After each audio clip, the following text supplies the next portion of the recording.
Live now? Okay, cool. We are live. Let's double check YouTube just because.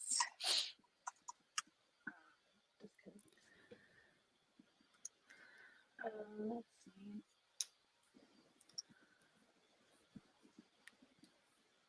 Do you see us? Do you see us live on that? Let's see.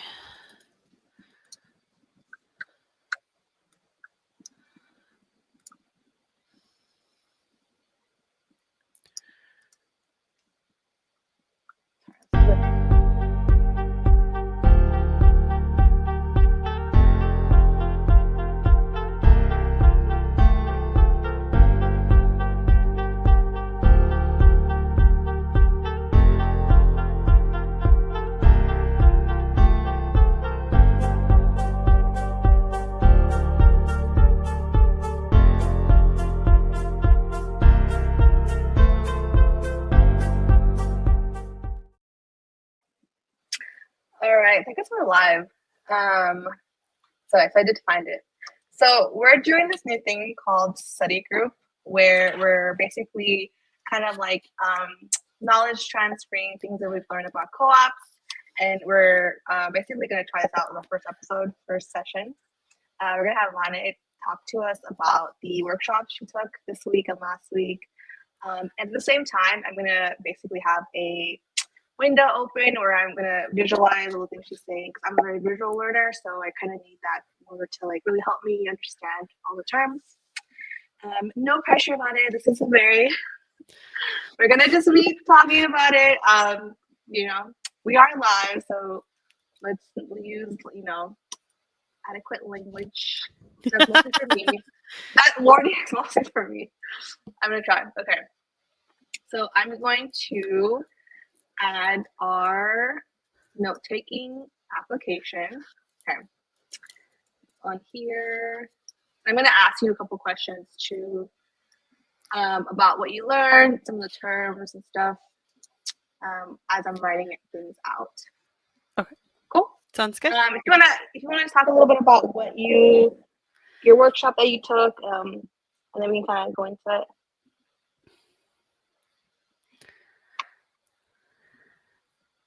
Yeah, so I'm going to go ahead and start talking about some of the workshops I've taken. So I am an aspiring co-op developer. So that means that I'm taking a lot of trainings to fully become a co-op developer and understand what it means to help co-ops start and become functioning businesses. So this past 2 weeks, I attended a conference and I'm attending a training by Cooperation Works called Toolkit Implementation. And this is the second set of courses from Cooperation Works. So I'm really excited to share what I've learned. The conference that I took was the Small Business Anti-Displacement Network Conference.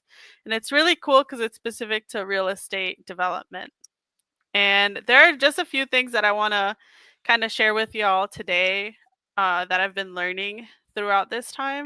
And I hope that it'll be helpful for y'all in understanding some of these concepts and your own journey of learning about co-ops. I'm excited to kind of hear about what you learned. So I'll go into the questions. Some of these questions based on your workshop. So I'll start with the pretty, I think I'll say easy, but I know it's going to have a lot. But what is governance? Oh, so I will try to be very brief about this because I am still learning what governance is myself. But the way that I understand governance to be is the relationship between the different parties in a co-op. So, for example, co-ops range from small to large, and the larger ones have a lot of different parties involved. And by that, I mean they have members, they have a board, they have management, and they also can sometimes have employees, which sounds a little confusing, but as we're thinking about this, think of a consumer co-op like a grocery store. A grocery store that's a consumer co-op could have different classes within it. So it could be a consumer co-op, for example, in this case, where consumers are the members. And it could potentially not be a worker co-op. And so in this case, the co-op has been created for the benefit of the members who own it and for their use. So the board is keeping that in mind while also thinking about how to keep the business afloat. The manager is thinking about how to carry out the strategic vision of the board. And finally, the employees are doing what they need to do day to day to make that happen.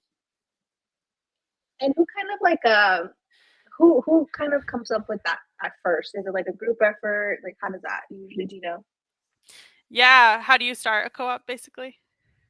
Yeah, so that's a great question, and it can start in a lot of different ways. The ways that I've heard of co-ops starting are either a group of entrepreneurs meet regularly and start studying co-op concepts to put together a business plan and put together bylaws and understand what their governance is going to look like. The other way that it happens is there are sometimes nonprofits who will have or nonprofits who are specific to co-op development. So their staff, within their staff, they have co-op developers who are ready to, talk to entrepreneurs and help them through the process of creating a co-op. And finally, and this is very simplistic, it's kind of more of a spectrum, but finally there are employee transitions where the workers in a co-op, or sorry, to rephrase that, the workers in a business are ready to buy the business from their one owner and therefore become worker owners after having bought the business. So those are the three different ways that co-ops can get started. And like I said, they range from being really small to being really large. In smaller co-ops, you might not have a very complicated structure.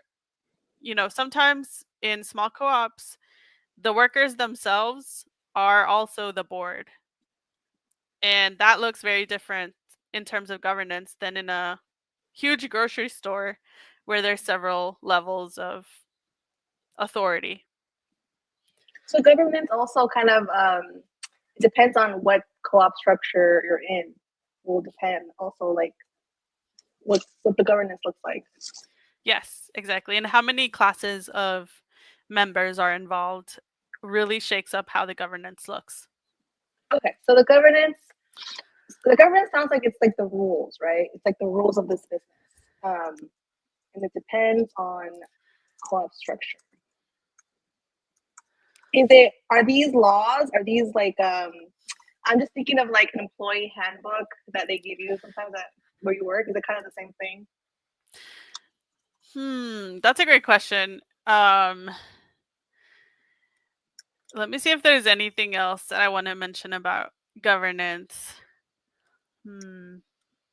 I do think it is. So this is kind of my own conjecture. I'd like to learn more about governance myself, but what I understand is it's really important to be clear about what the structure looks like. And to your point, I think a lot of this comes through the bylaws and the agreements that you're signing as co-op members. So the bylaws are in the governance. The bylaws Don't are quote the me. governance. Don't quote me, but I think a lot of that information gets laid out during that process. And I think that's all I'll say about governance. I don't want to get in trouble. Uh, What are some and notes? mislead anyone. Yeah, of course. There's some notes that you gave me about this. So members own the cooperative, which is organized and operated for their benefits. Okay. Yeah, if it's For the helpful, members, if you want to add like the different groups that can have a role in the governance structure. so the governance structure is the board of directors. That one, Yeah. board of directors. And these can be employees or workers, um, outside people, Yes, yeah. Yeah, they can be outside. advisors.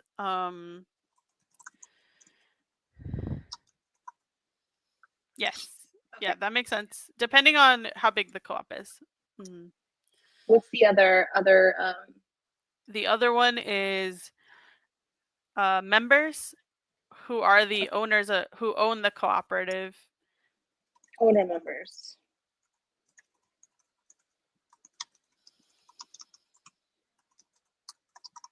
Yes, exactly.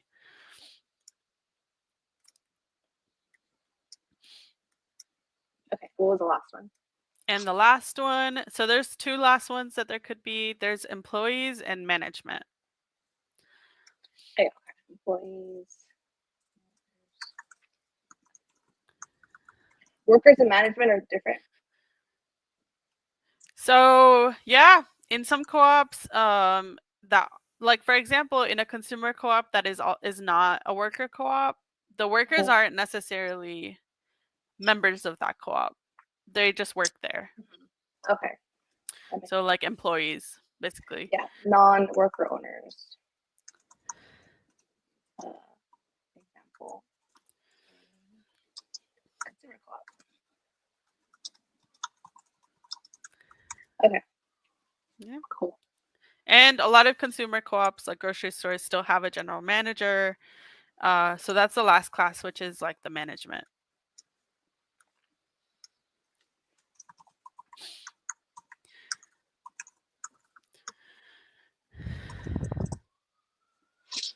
Non-worker owners.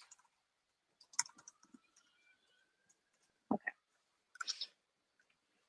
And just to, the last thing I'll say is there are co-ops that have, board of directors, managers, employees, and members, and they could all be part of the co-op. So there do exist structures like that. The governance, I think, there just becomes a little more complicated. Okay, so how is power? So the governance are a group of people, and they are the ones to sort of implement. Are they implementing anything? Hmm. Or are they kind of? Because I know they must meet. I know there's like meetings and stuff that happen. Ooh, yeah, I actually have this, Carla, I'm gonna send you this great graph that actually shows that. Do you want So, to just share screen it, and I can just make your oh yeah, can I do that? yeah? Go to your present. It's a present with a little plus button. Huh. This is my And you first should be time able to using. share. I know it's pretty easy. So go to present, go to share screen, and then share. Select which window you want to share. Ooh, okay. Okay.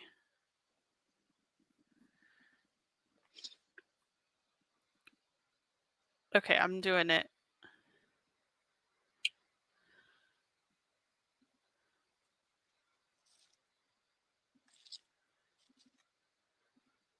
Oh, okay. Okay, I see it now.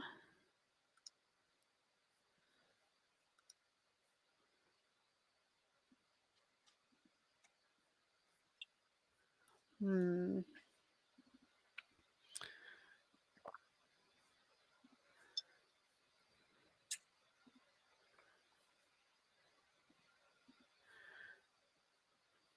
All right. Okay, I see it now.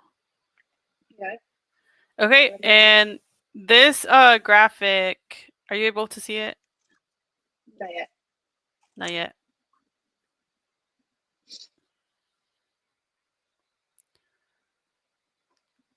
Hmm.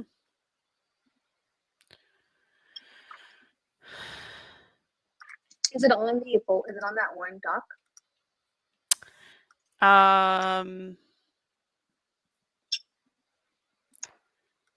I wonder why it won't. It shows me that it's showing it. Okay, I will drop it for you. Okay. I think is it the one in the document? Is that link? Mm, there we go. Yeah, it's the link. Yeah, if you go to that link, it's there. Okay. Let me try doing it real quick. Um, That's weird. It oh, says it that's is. you. Yeah, I saw you for a second. What happened? Oh, I stopped sharing. Go ahead. Sorry again. Because I saw it for a quick second. Oh, what? Okay, Our sponsor today is coffee. good. That makes me want some coffee. It's decaf. Uh, It's sad. It's very sad. I've started drinking decaf too. You know, I know. no I have to lie shame. to myself somehow. You what? I have to lie to myself That to it's. think I it's feel like more it feels the coffee. same. It really, truly tastes The the same to flavor is me. not super different. Okay, so I see this one. Okay, Okay, there you go. now I can see it too. Okay, cool. So I think this will answer your question a little bit better than I could. But so here are the ways that they interact with each other. The membership will elect the board and make changes to the bylaws. Then the board sets the policies. They also hire the managers and they supervise the managers. And then the management carries out the policies and hires and supervises employees, and employees carry out the daily tasks. So I think that's something that was discussed a lot in our training is that there's something important about keeping an eye on transitions going on in the co-op. So, for example, if the co-op is growing, getting more employees, getting a different membership class, finances are changing, you have to keep an eye on those transitions and anticipate them so that you can create systems that work for your co-op and that don't rattle its foundation too much. Same thing with boards of directors and management. When there's tension between those two parties, it can be really hard for the co-op. So there has to be a healthy balance between the two. The board of directors can't be too involved in the daily operations, and management also can't be too involved in the strategic process of the board. It's kind of cool because if you think about it too, especially for worker co-ops, the membership is also the employee, so it kind of goes around, like goes in a Exactly. circle in a bit. That's kind of cool. Yeah, it's like a feedback loop. Yeah. Yeah, I'm sure. I'm sure it gets tricky. Who's and what, and keeping those separate. I feel like that would probably be like The bigger you get, the it's hard. Yeah. Yeah, yeah. So the last thing I'll say about that, and I do have I'd love to talk to y'all about a couple of other things related to the trainings that I've taken. So the last thing I wanted to say about governance specifically is a lot of the advice that I've gotten with co-ops is keep it simple. Keep it simple. Don't try to incorporate too much at once because of the fact that all of these moving parts um, can change the dynamic. Yeah, I can see that. Actually, it's a really good graphic because it kind of really illustrates what it is. Yeah. We can share Cool. the website Yeah, somewhere we'll add in it to the the description. yeah. Awesome. I'll stop Okay, let's go sharing. back to the main one. So I added it here as well. So we have it. Woo! Awesome. Cool. Let's go to the next question. Could you tell us a little bit about Co-op New Orleans? Yes. So this is fun. I learned about a new co-op developer recently out of New Orleans, and we had the pleasure of hearing Tama, one of the founders, speak to us. And if I didn't mention this at the top for anyone who is joining later on, the co-op training I'm taking is by Cooperation Works. It's for co-op developers across the US, and it's an awesome training. I'm in Toolkit right now, and I did building blocks before this. So check them out. We'll drop a link in the description as well. Thank you in the description. Can you mention just a quick note? I don't think we've actually mentioned this. What is a co-op developer? Yes. So a co op developer is oftentimes a nonprofit or freelance individuals whose whole job is helping co-ops start. And that's what I'm training to become, a co-op developer who helps others start co-ops. And I'm doing that while also being part of a co-op, which is cool. But yeah, that's what Co-op New Orleans does, and it's a lot like organizing. You have to talk to a lot of people. You help guide them through the important documents that they have to create, like business plans, bylaws, and a lot of the time, you might have a niche area. Like my niche is social media marketing, but I've met others whose niche is in like coaching and inspiring others. So it really depends. And the cool thing about Co-op New Orleans is they got started in 2018 by concerned community members who came together and started looking through strategies to improve the challenges they were seeing in their community, and they identified co-ops as as a vehicle to improve their community. And so they actually also enrolled in the training that I'm taking now, art and sciences, and they started organizing events around the same time. And through organizing, through cold calling, through putting on mutual aid events, they finally, in March of 2020, became a partner of Seed Commons. And if you've been keeping up with our videos, you know that we've mentioned Seed Commons as a big partner in how co-ops are started. They're a loan fund that's national, but they have affiliates in different cities or states across the US. And Co-op New Orleans is now a partner, which means that they can loan or lend money out to cooperatives that want to get started. Or, for example, the first time they were able to loan out money was in 2022 when they uh, were able to loan money to a cafe called Pagoda Cafe, which was an employee ownership transition. So 6 workers were buying their business from their owner. And I was really excited to chat with them. I hope to one day be able to work with the folks at Co-op New Orleans. Awesome. Let's see. Was there anything else you wanted to say about Co-op New Orleans? I think that was it. I'd love to have someone from Co-op New Orleans talk to us a little bit more about their process. But it's really cool to hear how they got started. And I think knowing that helps me understand what's needed in other cities to get co-op started. Oh, and they Okay. now have 10 co-ops that they're helping out. So they've grown. All right, let's go to the next question. We have to find a way to move groups through conflict. What are some things to keep in mind?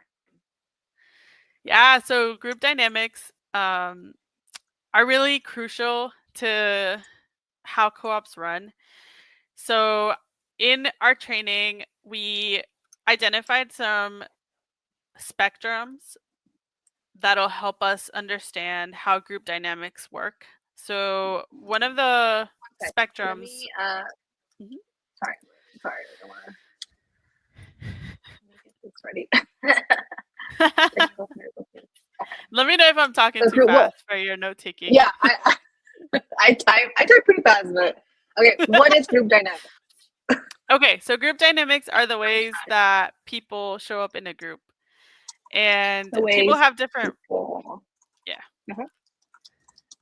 The ways that people show up in a group, and people have different ways of showing up in a group, especially when it comes to a project. Like think a class project or an organizing project in your city. Someone's going to be the facilitator usually that helps get the agenda together, keeps the group on track, keeps time.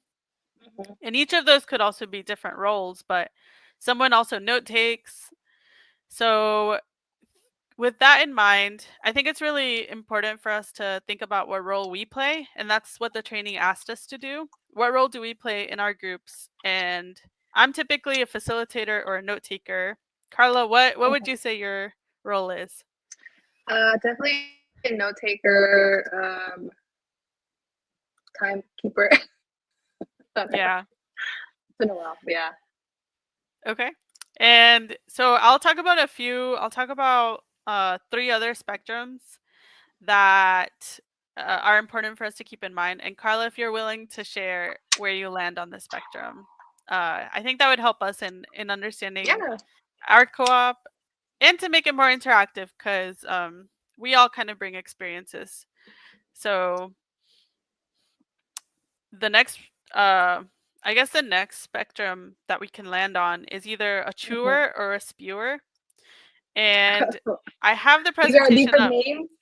These are names The of like what you are in a. Yeah, yeah, chewer or spewer, and I'll tell you I exactly love what that. it is. Yeah. Okay, so here goes. Chewers process internally, prefer clear agendas, and need time to prep beforehand. Need time alone, and don't really like to comment uh to talk about things on the spot. This means you listen more Internal. than you talk. Mhm.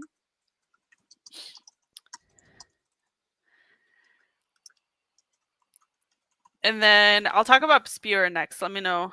It looks like you're almost ready. All right, I got some basics for chewers. Yeah. Okay. So spewers process externally. They are okay with less information. Okay, with They less think out loud. information. They're ready to speak as soon as you ask them. And they usually talk more than they listen. So this is very vulnerable. And I did not ask Carla to prepare ahead of time, but Oh, I'm a where do you chewer for lie? sure. Yeah. I'm a chewer for sure. Yeah. Sometimes I need like 48 hours to like process it or think.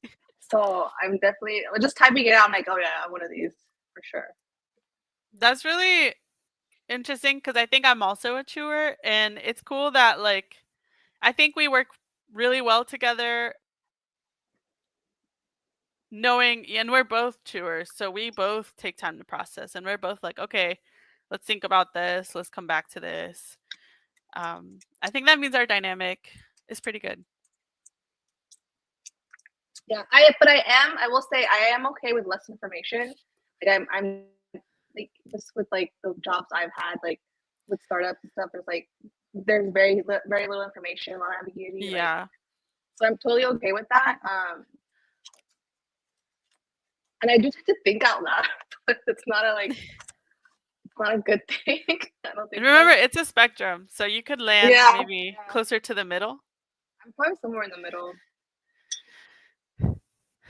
Yeah, I resonate with some of that stuff. I do like knowing everything that's happening, but I've had to Hmm. get better at being okay with things changing on a dime. So, Yeah, okay, cool. that's cool. Yeah, so I'll talk about the last two really quick, and then I think there's one more topic for us. But okay, next Did you one. mention relationship oriented versus task oriented?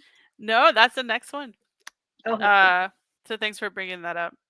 The next one is relationship versus task oriented, and I'll read the definition, and you tell me where you think you'll land. Okay.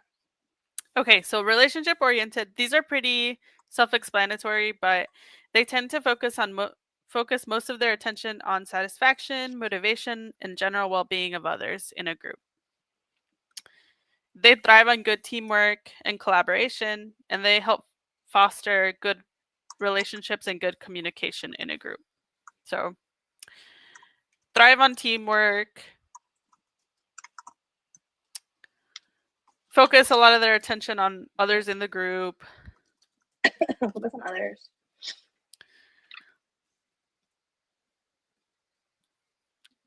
Okay. And then task oriented. I'll give you a second to make a new sticky note.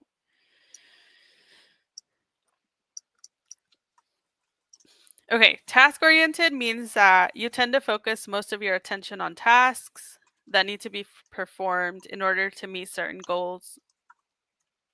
And you're likely to create step by step solutions to problems that define the work and roles required. You plan, organize, and monitor progress within a group. And while you're typing, I think I'll say that I am a little more task oriented. I think a lot about processes and procedures and notes. But I'm probably somewhere in the middle. I can kind of read a room and I want others to feel comfortable. Yeah, I think I'm also more task oriented. Um, but I did do a lot of like assistant director work last couple of years, and it's a lot of like wrangling. You're like a floor manager on set, so you have to be a little bit of both because you have to like, are you guys good? Do we need anything? Like kind of go through all the departments, and we're shooting in 15, like like very relationship oriented. So I think I could be a little bit of both, but I think naturally I'm probably more task oriented. Yeah, I can see that. Yeah. And I think we both work really well together because of that. It's funny, we're very similar in terms of our styles, Mhm. but how And do you how do think these like? Oh yeah. I I think we were gonna ask the same thing. Go ahead. was that how do these mesh? Like, are relationship oriented people work better with relationship oriented people? Is that how it works? Yeah, that's a good question. So I think we could talk about what styles might work better with what styles, though I think for our purposes in a cooperative, and in a cooperative like ecosystem, it begs the question, how are you gonna make it work with all Mhm. of these different people in the mix? For example, how will you handle tension and like in these scenarios that I've shared, if you're in a group where there's chewers and spewers, you know that spewers are going to dominate a lot of the conversation, and you know that chewers are usually going to step back and listen and take more time to process. So as you're in these groups, how are you making room for all of those to exist and to share their perspective? I think that's the question that was being kind of discussed, is you need both task and relationship oriented people. For example, you need people who are ensuring that everyone in the group is on track and is like satisfied and is okay with the steps that are being taken. And you also need task oriented people who are like, okay, we're behind on this thing, we got to take note on that. Yeah, So it's kind of like all of these different people, how do you find their value even in tension and conflict and keep everyone on the same page? yeah, that makes sense. Yeah. And the last one, on that note, is cyclical versus clock time, which means some people, and this is also could also be cultural. So I think, uh, like for example, I'll speak for myself in saying that being Latine, I think time is perceived a little bit differently in Latin America than it is potentially in the US. So that's something to keep in mind depending on what communities you're working with, and that's broad strokes. So not applying to everybody, but for cyclical time, it means you set your clock ahead of time to help arrive on time. They're often running a little late, more likely to fill their weeks spontaneously, and tend to be focused on the present. Think of time as an open-ended resource.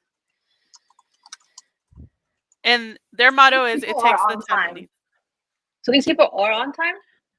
No, sorry, that first statement was a little misleading. Their motto is it takes the time it needs. So they are often running late. Okay, so these people are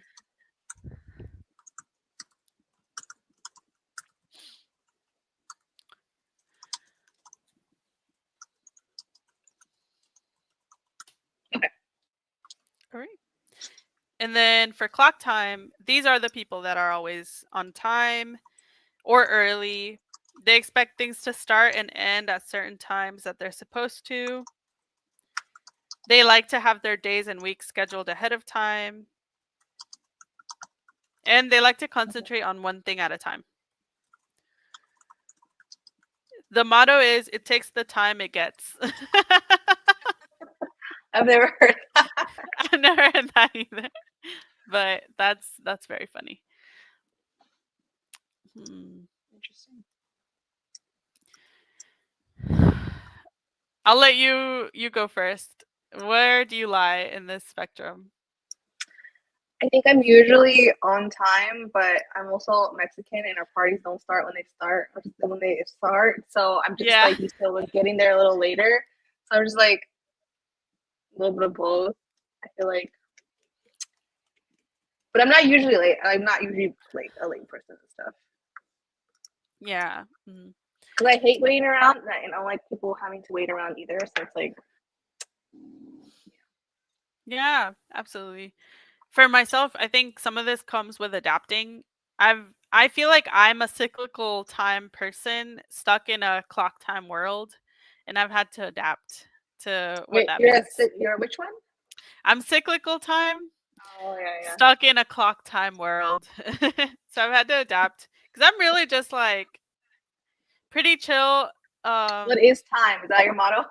What is yeah, what time? is time? It'll take how long it takes, but Yeah, yeah. uh, you do have to learn to adapt a little. I wish jobs were like cool with that. Yeah, jobs are not cool with that. So No, but you must hate daylight savings time because it kind of I messes hate everything up. I hate daylight saving time. This is an anti daylight savings time account. I can't speak You're for Carla, anti but daylight savings. No, I hate that shit. I hate that stuff too. It's like messes me up. 'Cause I hate waking up like when it's super dark. I'm just like, ugh. yeah, it's But so then I hate when it dark. like gets dark. Yeah, I hate when it gets dark hella early too. So Ugh, I just hate want to be in that. bed all day. My motivation is gone. Once the sun sets and it's cold, I'm just like, I'll work from my bed, and but I don't actually work. I just Exactly. fall asleep. Yeah. That's how I feel. Well, this is good to keep in mind for us too. I will say I'll share an experience when I went to Ghana for a month, right after college.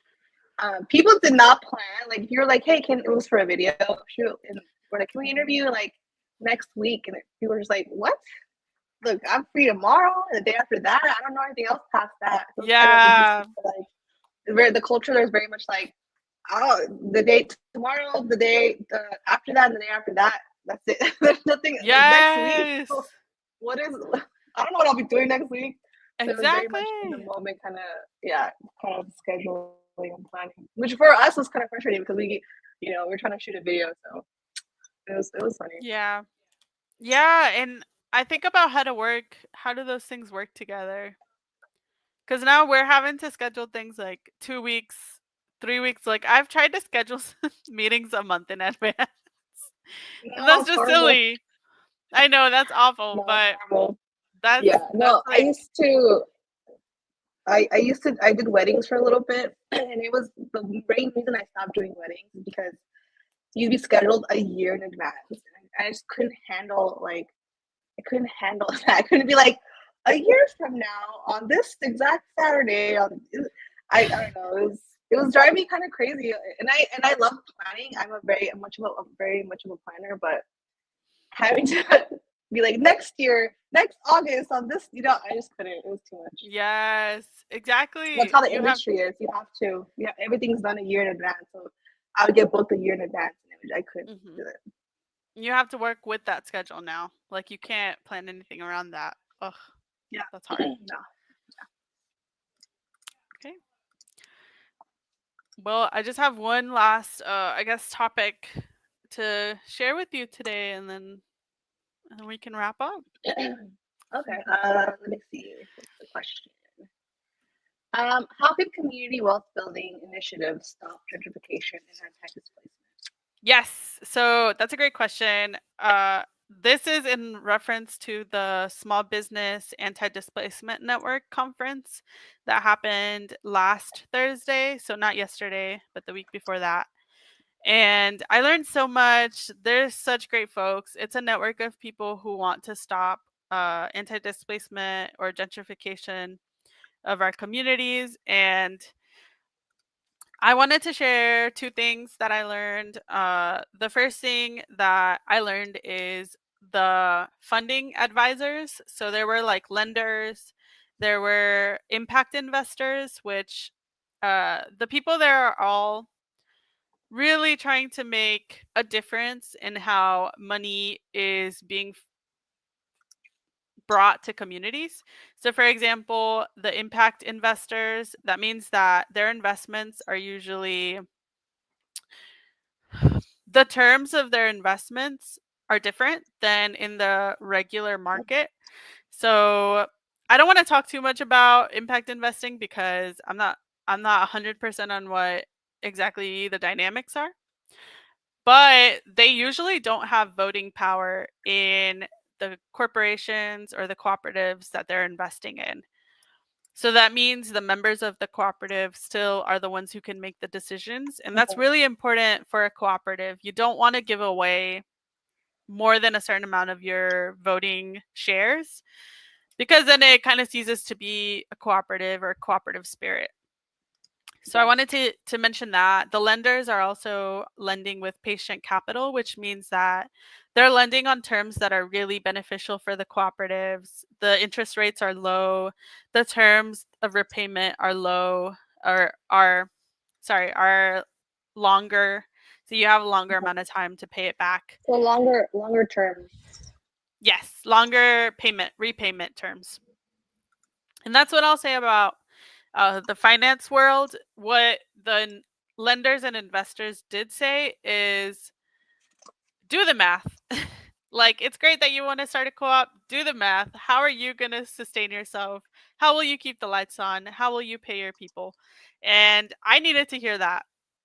I needed to hear that. And I went home and I started building business plans because it's great that you want to start a co-op.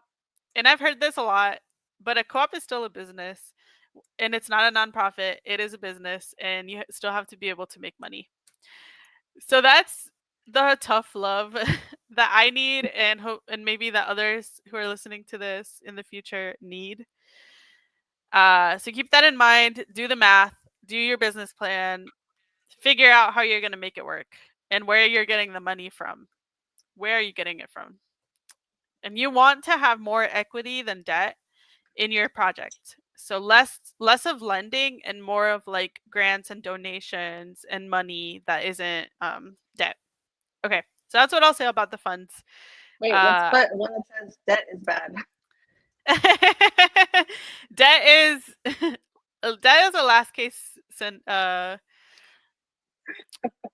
Actually, lot of no, co-ops. some Yeah, debt is good. yeah, debt. You do have to go into debt at times to start a co-op, but I will say debt is uh maybe a note that says get that equity. Yeah, Equity true. over debt could be one That's note. true. Okay, but that's on funding. And then to answer your question, Carla, I wanted to talk about uh, a metaphor that was shared to us by Janae DeFell from Community Desk Chicago during this conference. Okay. And Janae was talking to us about what gentrification looks like in our communities and compared it to a fire. So I'm going to start talking a little bit about the stages of gentrification and where we can jump in to build community wealth and stop displacement.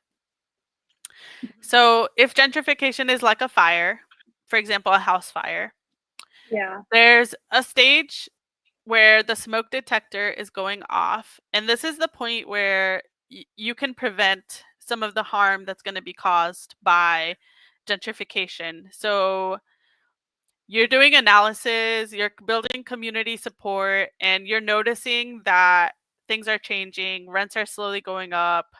There could be other things that are happening that are alerting you to the fact that, this is an area that might be targeted for gentrification. Maybe the dynamic, the culture is starting to shift. So that's the preventative stage where you can start getting together with the people, your trusted people, start doing community meetings and start looking into community ownership initiatives. Oh, this makes me so sad. I know Uh, it's sad for like us. I live in San Uh, Francisco, and not already. We're in the stage. We're not, oh yeah, everything's gone. We're way past that. You know what I mean? exactly. And one thing that I'll say is, okay, so just to clarify what I said earlier, so rents might not be going up and people aren't distressed yet in the smoke detector stage. So I got a little ahead of Okay. myself. Um, you can still purchase properties at an affordable rate, and you're still recruiting small businesses. So I know for our areas, Karla, we're beyond the smoke detector stage. We're um, we're kind of regrowing now. The forest yeah, is growing a little bit after the ex- fire that devastated. There's hope. exactly, exactly, and that's even a stage that is represented here. So the next one is smoke stage, and this is where properties are going on the market, small businesses are starting to leave, and you have to make sure the things that you can do is make sure that small businesses have rights, make sure that small businesses have leases, because a lot of small businesses don't Yeah. have leases. So make sure they have leases and they have protections, and start to engage a commercial broker. So this is kind of that stage where you want to start looking into buying properties as a community. Did All you right. cut off some? Oh, sorry. Okay. I think we're good, right? Um, the next stage is the firefighting stage.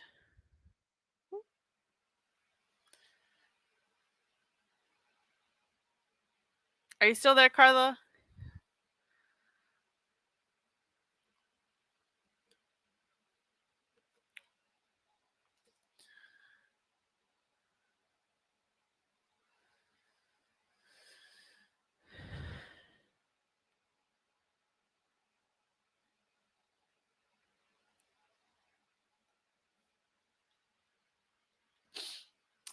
We may have lost Karla.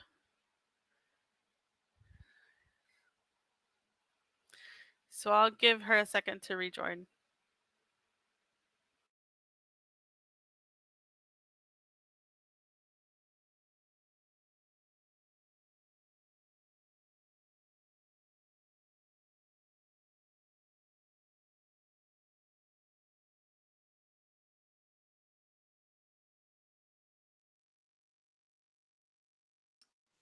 Okay.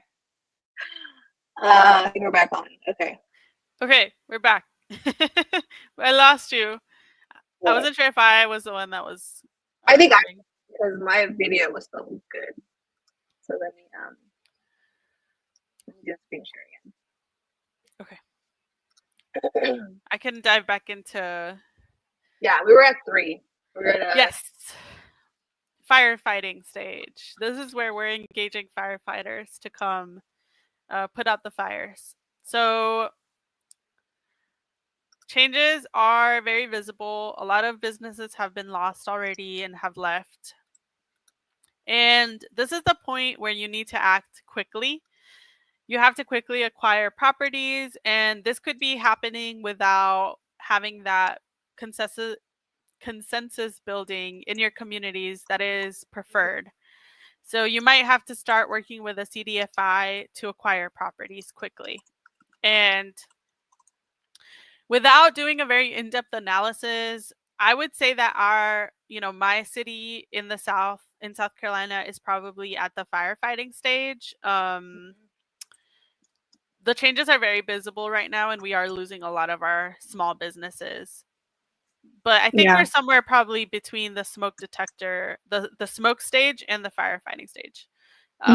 How about you, Karla? We're probably somewhere in rebuilding stage. We actually to save what's there and rebuild. Yeah, we're in the rebuilding stage. Yeah, which what rebuilding means, yeah, like Karla said, um, your house has burnt down basically, and now you're saving what's there and trying to build stuff from the ground up, basically. And this is, I think, um, it's really hard because we're thinking here about empty lots, vacant houses, torn down properties, and residents might even have to be negotiating directly with the municipality to buy some of this stuff because there's no business left. There's no one there. Yeah. Corporations aren't even there anymore. Yeah. Yeah. So it's sad, but even in this stage, you can start building, owning your own property. And I want to, Carla, if it's okay with you, I'd like to share my screen and show a graphic Yeah. that I think will show some of the community ownership initiatives better than I could explain. Yeah, go ahead. See, let me know when you're ready. Okay. And then I think that'll be the last thing that I share. Our first study circle, live stream, Study group. study group, info sharing. Okay. I should be sharing it now.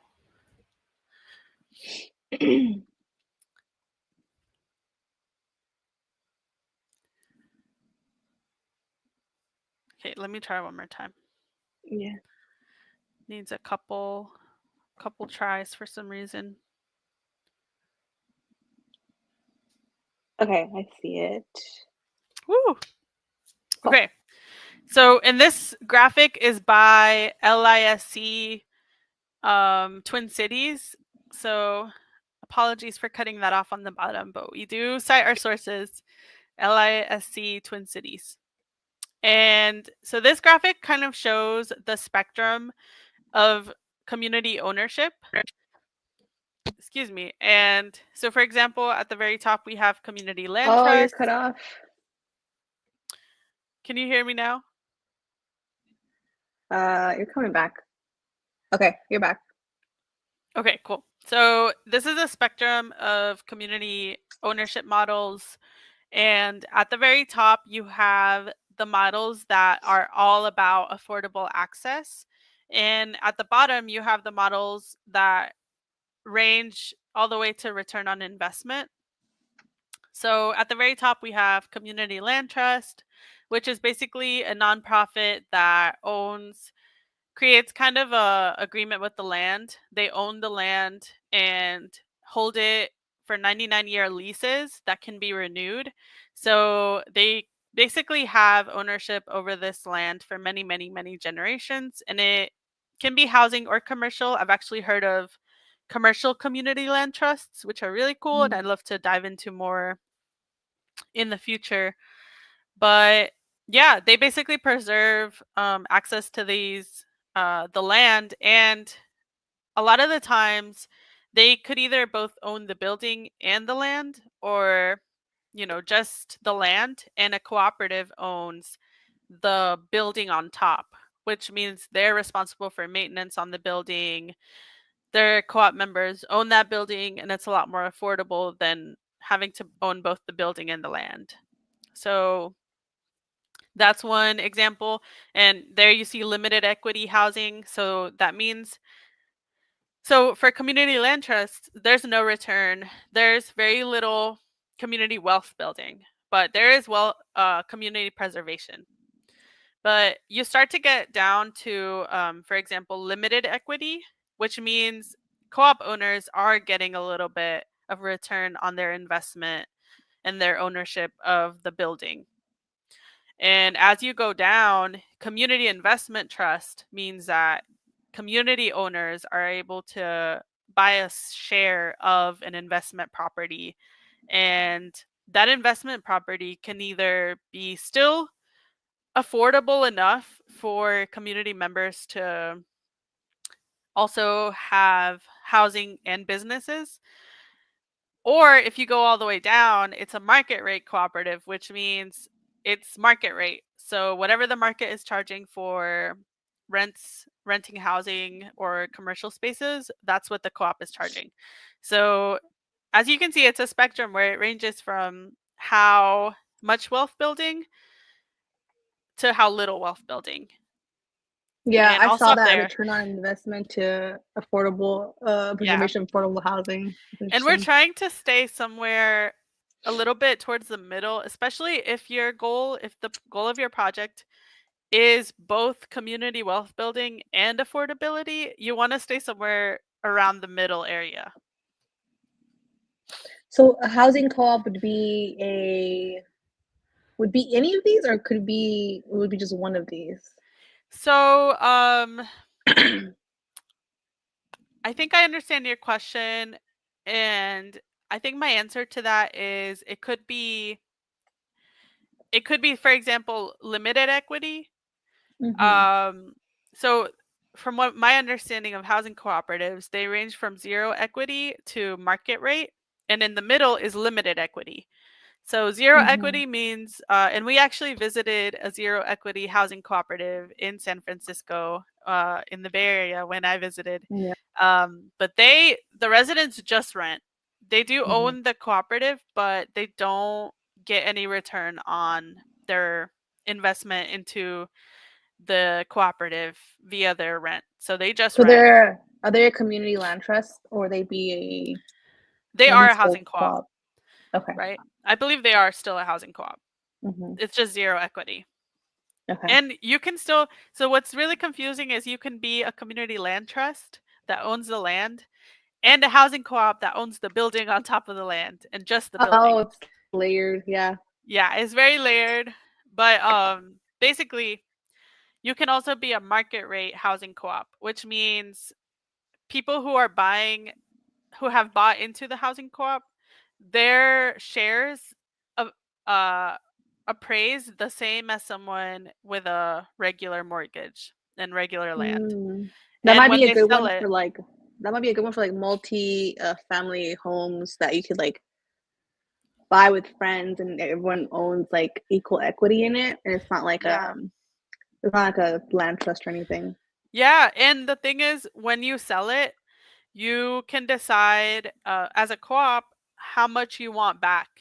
So Mm-hmm. sometimes when the price of the property has appraised so quickly that when you're selling it, the next person who's going to buy it might not be able to afford it. You as a co-op can also choose to lower the value of your stock. And I know that sounds kind of Mm. wild, like you're going to make less money. But when Very you're thinking about, anti-capitalist. yeah, it's anti-capitalist. You're thinking about affordability Mm-hmm. for the Yeah. next generation. Yeah. Interesting. Yeah. This is really cool stuff. This is my niche right now. I'm really interested in real estate development and community wealth building. And I'd love to see that happen in Greenville. Yeah. Awesome. Was there anything else before we end the study group? I think that's it. I'm really happy we were able to do this. I think it's really helpful for me to download everything that I've learned to Karla, and I hope in the future, you'll share everything that you're researching. I really enjoyed this. Oh man, my my AirPods just died. No. Can Did you you hear me? hear did you hear my last Let me see if I sentence? can do this real quick. Hello? Yeah, I can hear you. That's so Hold funny. I was just on. saying how much I enjoyed this and how you did a great job facilitating. I guess we'll sign off. I can't hear you. I can't hear you. I don't know if you can hear me. Can you hear me? Okay. Thanks for watching, everyone. This was our first study group.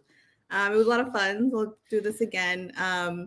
But yeah, we didn't read any comments. We don't have any of the comments up, but you can always leave a comment, like and subscribe, and check out our digital series where we actually are talking to co-ops, and we're also forming a co-op, and you get to join us in that little journey. So thanks Yeah. everyone for watching. Yeah. And I'll just say really quick, yeah, I'm Have a really good happy one. we were able to do this.